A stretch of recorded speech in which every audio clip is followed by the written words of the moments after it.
anak-anak sekarang udah diberi kemudahan untuk mencari uang dengan cara sosial media. Ya, sosial media sangat berkembang di tahun-tahun Ya belakangan di tahun-tahun ini. belakangan ini. Iya, semenjak setelah selesai pandemi, Bener. kayaknya semua sudah berubah menjadi semua merchant sebagai online. Jadi nggak hanya monoton message kayak orang-orang yang terdahulu gitu loh. Ya, ya mungkin nggak akan terlihat sama orang-orang lain. Oh, kamu nggak ngantor tapi kok ada uang dan lain sebagainya. Itu kan dulu nih, ya kan. Iya, Kalau sekarang bener. beda gitu loh. Kita harus mengikuti zaman. Dimana kalau misalkan kita monoton dan stuck, ya pastinya kita akan tergerus zaman. Ya mau nggak mau kita akan mengikuti roda tersebut.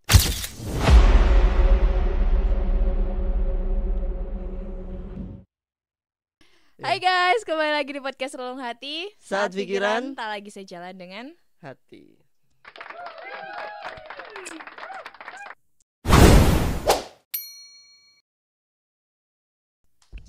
Lo. Waduh. Gantian. Iya, ribet nih. Buat apa sih ini? Ya nggak usah pakai mic lah ya. Iya, ribet. Oke. Oh, tandanya kita butuh sponsor lagi ya. Buat apa? Buat gantiin ini langsung ada mic-nya. Oh, suaranya kurang oke gak sih tapi? Enggak sih, kalau misalkan yang punyanya Dedi kayaknya oke sih. Ya maybe 50 juta per ini oke lah. Oke, soon kita pasti punya. Amin. Okay. Langsung aja kita mau bahas yang lagi terjadi akhir-akhir. Apa sih, Zep? Aman ya operator ya? Oke. Kita bakalan bahas yang lagi terjadi akhir-akhir ini guys ya. Kayak ada berita Nekilang kemarin dan akhirnya ditemukan dalam keadaan sudah meninggal. Kita Innalillahi wa inna ilaihi rajiun. Turut berduka cita untuk keluarga yang ditinggalkan ya, kasihan banget anak kecil. Iya.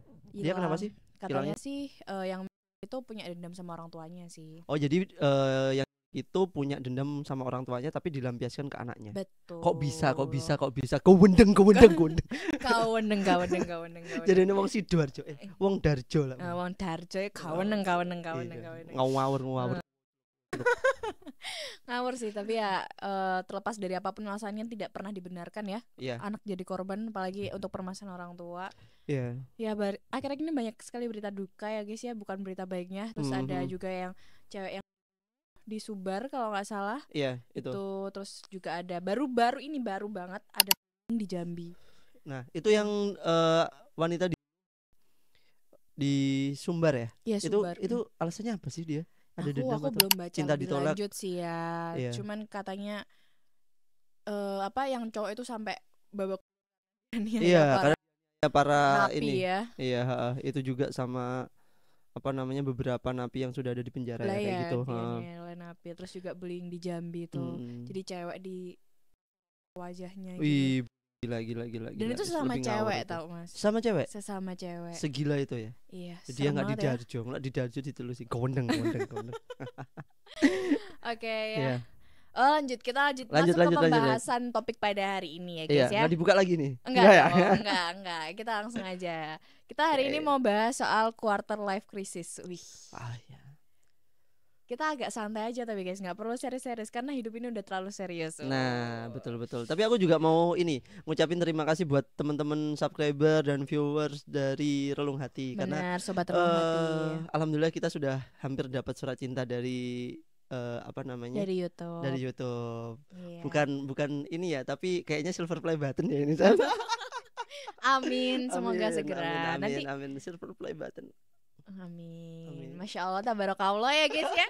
Terima kasih loh sobat-sobat Relung Hati atas supportnya. Terus support kita, terus kasih saran kalau misalnya ada yang kurang dari kita, kasih kritik juga. Tapi kritik sama olokan itu beda ya guys ya. Jadi tetap gunakan bahasa yang baik. Betul. Gitu kan. Ya, cerdas dalam berkomentar lah. Benar, kita juga nggak akan jadi apa-apa kalau tanpa kalian semua. Betul gitu. Sekali. Boleh debat tapi tetap pakai adab. Boleh.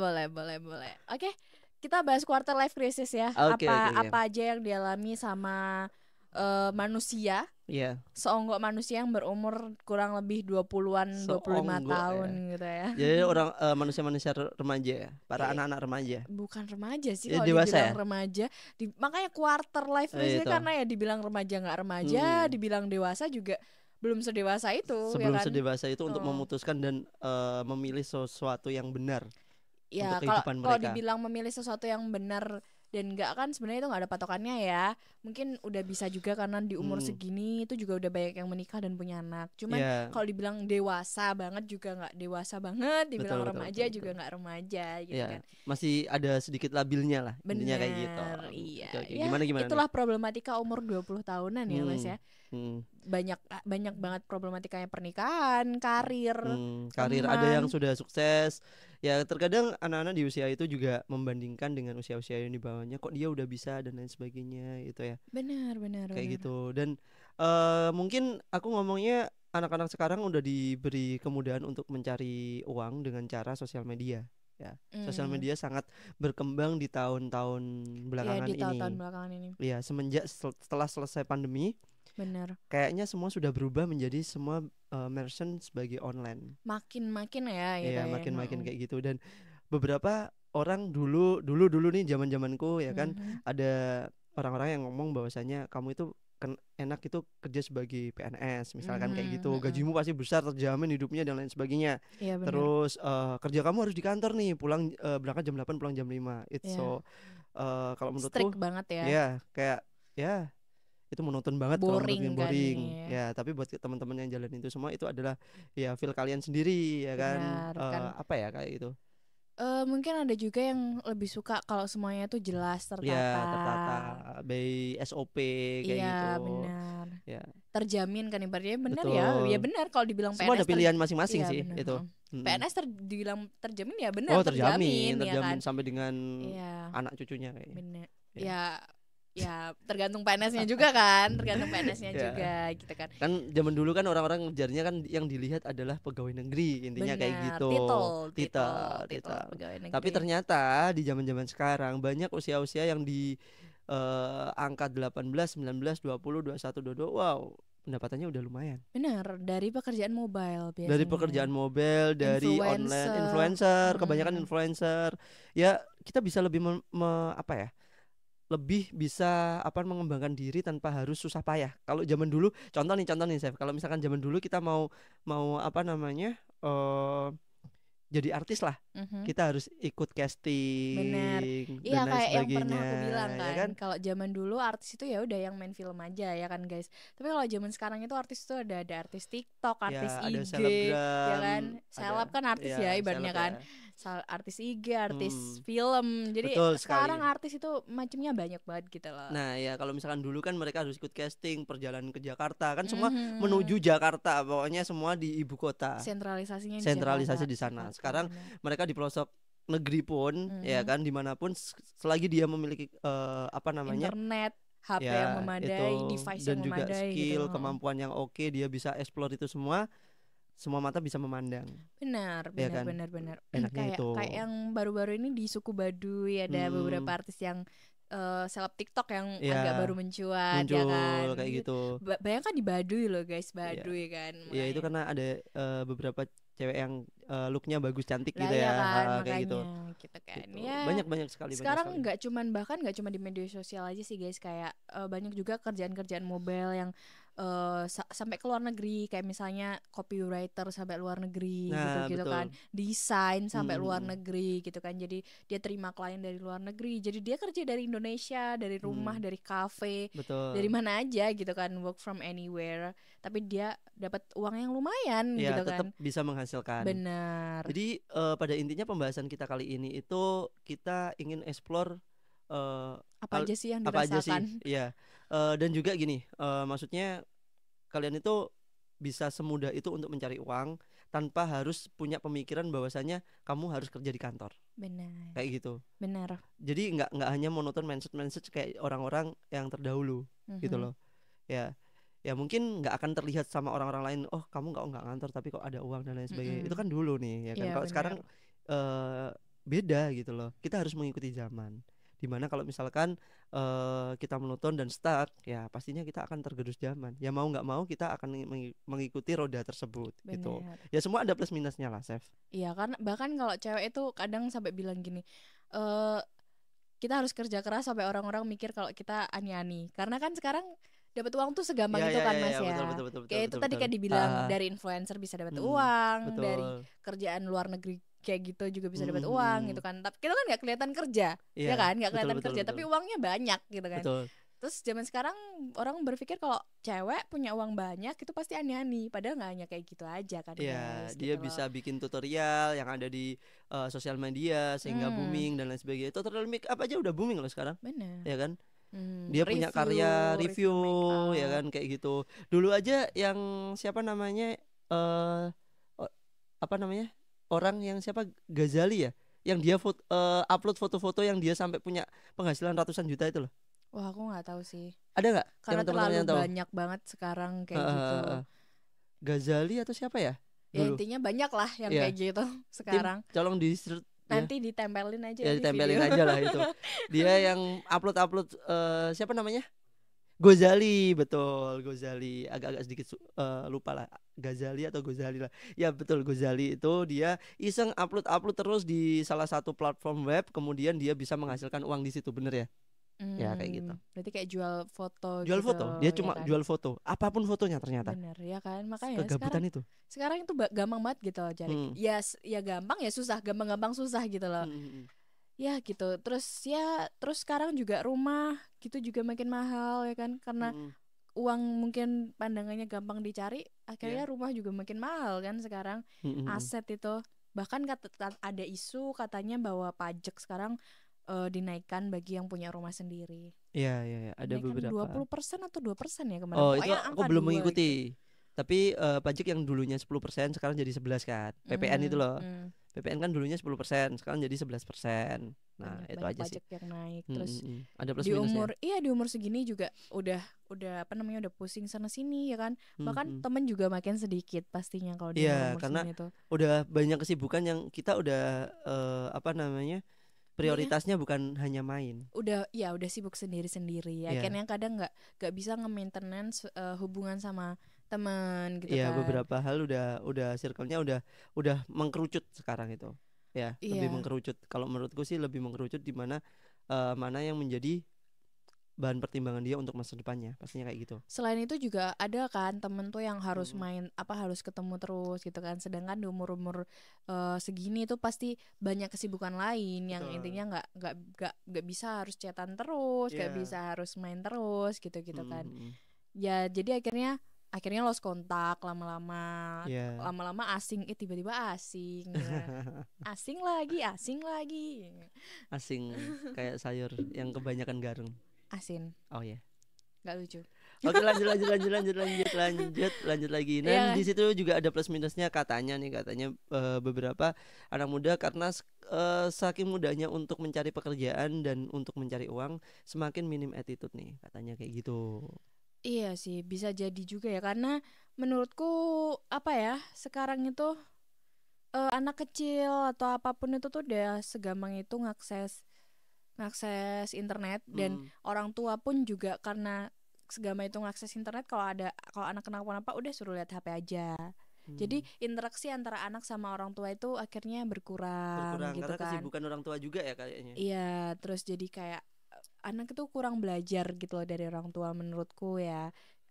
Untuk beberapa case gitu kan. Meskipun masih banyak orang tua di luar sana yang menjauhkan anak dari HP gitu kan.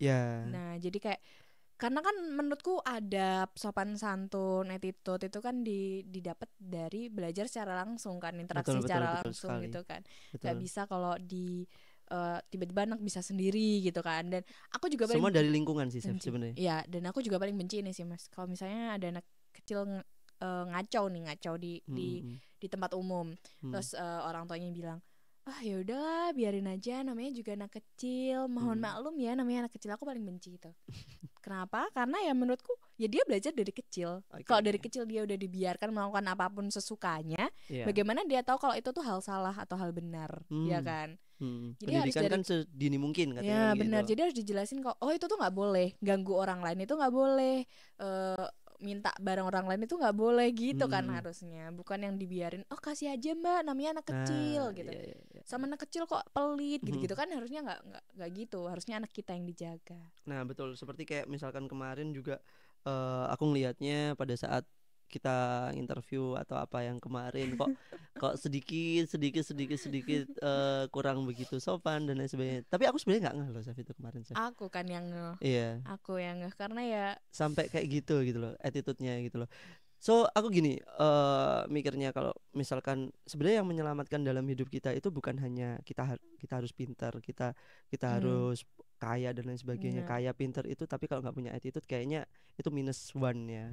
Buat aku sih kayak gitu. Itu di Indonesia ya, nggak tahu kalau di luar sana kan. Ya harusnya sih sama ya mungkin ya. Iya, karena attitude mungkin di setiap negara beda-beda. Ya, itu aja sih kan, patokan moralnya beda-beda. But kita kan di Jawa nih. Ya, kita kan di Jawa nih. Di Indonesia di Jawa lagi kan. Di Indonesia di Jawa lagi ya, double kill nih ya kan. Tapi kalau misalkan itu kan setidaknya harus bisa tahu lah intinya kayak gitu. Nah, ini sempat juga kemarin kamu bahas juga ya terkait itu. Aku mencoba profesional aja dengan tingkah lakunya yang kayak gitu ya kan. Ya I think dia mungkin mikirnya ini kita interview cuma lewat Zoom ya, mungkin kayak gitu. Ya. Tapi ini boleh emang disebut sedetail ini, takutnya nggak apa-apa. Kalaupun dia nonton ya itu bisa menjadi pembekalan buat dia kan. Pembelajaran. Siapa tahu dia tidak belum bisa mendapatkan pekerjaan karena itu, mungkin bisa jadi. Atau mungkin buat teman-teman di sana yang di luar sana yang mungkin belum bisa lolos interview, apa sih salahnya ya? Kita kan bisa ini. Dan aku sendiri kan aku ada basic 8 tahun nih di HRD. Ya. Ya mungkin kalau misalkan kamu kemarin nggak bilang itu, aku hanya fokus dari interviewku aja sih, Chef, kemarin itu. Ya. Cuman aku ngelihat wah, kalau misalkan minusnya dari attitude kayaknya udah nggak bisa diperbaiki deh, aku bilang gitu. Karena kalau misalkan pinter kita masih bisa asah, bener nggak? Ya kan, selagi dia ada kemauan. Bener. Tapi kalau misalkan soal attitude dari awal udah kayak gitu, kita mau benerin gimana, udah dewasa nih, ya kan? Yang anak kecil aja udah susah, ya kan? Kayak gitu. Ya udah, intinya itu sebenarnya saling menghargai, bisa tahu menempatkan diri kayak gitu, ya kayak gitu sih. Dia tuh skillnya bagus guys, bener-bener bagus skillnya gitu kan. Padahal kita udah oke ya awalnya. Iya, jadi dari lihat CV dan portofolionya kita kayak udah wah oke nih gitu kan. Masuklah ke tahap interview. Betul. Masuk ke tahap interview. Dia nego sebenarnya dari kan yang menghubungi itu kan aku ya guys ya, menghubungi buat interview itu kan. Aku menghubungi dia buat interview itu dari chatnya itu aku tuh sebenarnya udah kurang agak srek gitu. Cuman aku mikir mungkin ya karena di chat aja, karena ada beberapa orang tuh yang kalau di chat emang cuek kan guys, tapi kalau ketemu langsung enggak gitu kan. Jadi aku mikir kayak oh ya udah cara mungkin profesional apa yang ditanya dan dia dijawab gitu, dia tanpa basa-basi ataupun ya it's okay lah kayak gitu. Iya, aku masih kayak oh ya udah, aku masih agak positive thinking meskipun aku agak bete sih guys gitu kan. Karena terlepas dari misalnya tahu umur atau enggak ya, emang sebenarnya dia lebih tua dari aku. Cuman kan itu kan di situ kan posisinya aku meng-hire dia. Kalau di chat kan, meskipun bukan aku yang meng-hire dia ibaratnya gitu kan, tapi kan aku yang ngechat dia gitu kan. Harusnya dia agak bisa lebih itu dikit gitu kan. Agak lebih apa ya? Profesional dikit gitu kan. Cuman ya udahlah gitu kan. Aku enggak yang terlalu ambil pusing. Pas wawancara, pas interview ternyata lebih parah gitu kan. Wah, itu aku udah bete banget sih di situ. Tapi Mas Sobian masih lanjutin, masih oke gitu. Aku udah nggak mau lagi, aku males. Udah nyoba profesional aja sejauh mana dia itu sebenarnya dia itu dengan aku nggak menegur sama sekali kayak gitu, dia ngeh atau enggak sih sebenarnya kayak gitu. Ternyata ya dilanjut dan apa first impression ya, kalau aku ngomong buat teman-teman semua, ini bocoran buat kalian semua yang ingin melamar kerjaan atau dan lain sebagainya ya, ini atau bertemu dengan seseorang. First impression adalah look pertama. Yang paling penting untuk ya orang nggak tahu ngejudge kalian backgroundnya seperti apa atau gimana. Pada saat first impression usahakan itu sebaik mungkin. Benar. Ya, at least lu punya masa lalu seperti apa, lu punya kekurangan seperti apa, itu bisa ketutup pada saat look awal. Iya. Benar. Entah nanti di kedepannya lu mau jalan atau enggak, kemudian sesuai dengan passionmu atau enggak, ya kita ngomongnya kayak gitu sih. Itu tetap lu bisa membawa diri kayak gitu. Sama kayak di beberapa kerjaan kan pasti ada kriteria kayak harus good looking gitu kan. Ini pernah kita bahas di podcast kita yang beauty privilege itu ya Mas ya. Betul. Sebenarnya beauty dan handsome privilege ya. Beauty privilege lah lebih tepatnya ya. Itu kita bahas di situ kalau good looking itu bukan hanya soal wajah sih guys, tapi lebih ke gimana cara kamu bisa membawa diri kamu gitu. Pakaian kamu rapi, kamu wangi, kamu bersih, itu tuh udah good looking gitu. Betul. Gak harus yang secantik artis-artis Korea lah ibaratnya, atau secantik artis-artis Hollywood juga nggak harus gitu kan. Karena kita bukan artis ibaratnya gitu. Tapi gimana cara kamu tuh terlihat rapi, bersih, wangi gitu kan. Kembali gitu. lagi seperti halnya gimana kita cara membawa diri. Ya kalau zaman dulu itu aku pernah dikasih tahu ya sama bukan dikasih tahu ya, ini kayak pepatah orang Jawa dulu. Apa namanya? Kita membawa diri itu dari apa yang kita ucapkan, biasanya kan kayak gitu. Dulu itu ada sih kayak pepatahnya itu, aku sempat agak sedikit lupa lah, nanti coba di searching aja. Yang mana itu belum disiapin nih, emang aku sengaja inget aja gitu. Pokoknya dari Busono gitu loh. Ajining diri saka lati, ajining rogo saka busono. Jadi ajining diri itu menghargai diri dari berbicara, menghargai tubuh itu dari berbusana. Iya, atau gitu, pakaian gitu. Bagus. Operator harus lebih cepat ya apa yang aku pikirkan ya. Lah dipikir cenayang, Po. Itu betul. Ada satu lagi, cuma aku lupa juga. Aduh. Emang umur gak bisa bohong ya, guys ya. Udah lupaan gini. Banyak yang tak pikir saya, bukan itu aja. Emang peribahasa yang tak pikir terus. Kan kita real gak ada potong-potong. Oke. Yang benar nanti jadinya dipotong atau enggak? Lihat nanti lah. Potong aja. Jangan kelihatan blunder dan bingung dah. Oke, lanjut. Oke, ya banyak lainnya permasalahan di umur kurang lebih 20-an ini ya, termasuk pernikahan juga. Masih mikir aku anjir. Aku lagi masih mikir. Karena itu adalah yang ditanamkan dari dulu waktu aku dari SD, SMP, SMA gitu loh, Chef. Enggak sih, aku paham sih feeling kalau misalnya kita mau ingat sesuatu tapi enggak inget-inget tuh pasti kesel kayak gitu. Ya buat teman-teman semua tolong diingetin. yang tahu maksud aku seperti apa. Tapi at least gini, orang tua aku tuh nggak nuntut aku jauh-jauh kayak kamu harus pintar, kamu harus peringkat 1, kamu ya itu pasti kayak gitu sih. Tapi yang ditekankan itu adalah attitude, karena kamu hidup di masyarakat nanti dengan attitude kamu kayak sama kayak gitu ya. At least lu ganteng, lu jelek atau apa kurang ganteng atau gimana itu belakangan lah, semua bisa ditata. Tapi masalah attitude kamu, aku ditekanin dari kecil kayak gitu, harus bisa menghargai orang yang lebih tua. Itu seorang yang lebih tua seperti apa itu tetap kita harus hargain, dan yang lebih muda ya kita juga menghargai seperti apa dia kayak gitu. Aku ditekankan itu. Jadi kalau dibilang ya mungkin aku lebih menekankan itu daripada aku bilang aku pintar, aku ini enggak di situ. Aku lebih ke gimana caranya aku bisa dengan orang lain bisa sopan, orang bisa menghargai dari caraku ngomong, caraku berpakaian dan lain sebagainya kayak gitu. Ya sih. Very demure. Very demure, very cute sih. Oke. Tapi Mas Febian kan masih termasuk gak sih Mas Yan? Apa sih? 20-an masih termasuk gak sih? Iya, kalau dikurangi 5. Ntar mereka jadi tahu sih aku berapa. Nggak usah. Tapi emang umur segitu kan lucu-lucunya ya? Enggak ada lucu-lucunya. Kata dia lucu. Enggak sih, itu kepaksa aja. Kalau enggak di-check-outin. Karena kecil sekarang tuh banyak banget yang menikah gitu loh. Karena aku bahkan nggak tahu ya ini lewat di FYP kalian atau enggak, tapi di FYP aku tuh kayak umur sampai tahun 2010 tuh tiba-tiba udah punya anak. Iya kah? Iya. Seriously? Iya. 2010? Iya. Berapa tahun? 14 sekarang? Serius? Iya. 2010, 2008 tuh udah pada punya anak. Aku kayak mikir, gila gitu. Aku yang 94. Aku aja masih bingung gitu kan. Maksudnya kayak masih banyak banget pertimbangannya gitu kan. Seni menyakiti diri sendiri adalah berharap kepada orang lain. Ini guys diungkit berapa kali nih di podcast. Betul. Dan itu gak akan aku ulangin lagi.